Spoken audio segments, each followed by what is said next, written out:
સમાચાર ગોવામાં પણ સતત બીજા દિવસે ભારે વરસાદ નોંધાયો છે। ગોવામાં આજે પણ વરસાદને લઈ ઓરેન્જ એલર્ટ આપવામાં આવ્યું છે।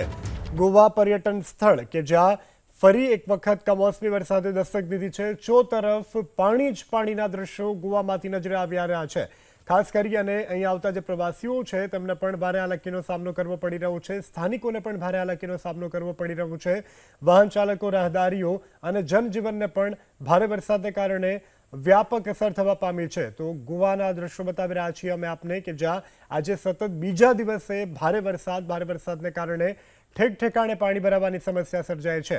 તો હજુ આજે પણ ગોવા માટે ઓરેન્જ એલર્ટ આપવામાં આવ્યું છે। ખાસ કરી બહારથી આવતા જે સહેલાણીઓ છે તેમને અહીં પારાવાર મુશ્કેલીનો સામનો કરવાનો વારો આવ્યો છે। તો કેરળમાં 4 દિવસમાં ચોમાસાનું આગમન થઈ શકે છે, પરંતુ તે પહેલા મુંબઈમાં પ્રી મોન્સૂનની દસ્તક। મંગળવારે મોડી સાંજે મુંબઈ, પુણે સહિત મહારાષ્ટ્રના અનેક વિસ્તારોમાં વીજળીના કડાકા ભડાકા સાથે વરસાદ। મુંબઈ શહેરના કેટલાક વિસ્તારોમાં પાણી ભરાયા છે, જેને લઈ રાહદારીઓ, વાહન ચાલકોને ભારે હાલાકીનો વારો આવી રહ્યો છે।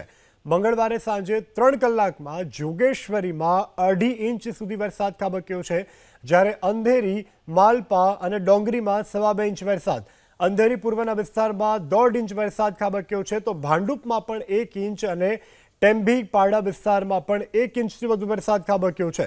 પાણી ભરાવાને કારણે અંધેરી સબવેમાં વાહન વ્યવહાર અટકાવવાની ફરજ પડી હતી, તો બીએસટી બસ સેવા પણ પ્રભાવિત થઈ છે।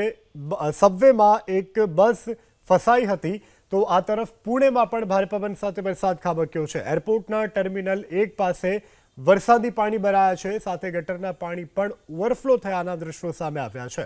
હવામાન વિભાગની આગાહી અનુસાર મહારાષ્ટ્રમાં 24 મે સુધી ગાજવીજ સાથે વરસાદ ખાબકશે।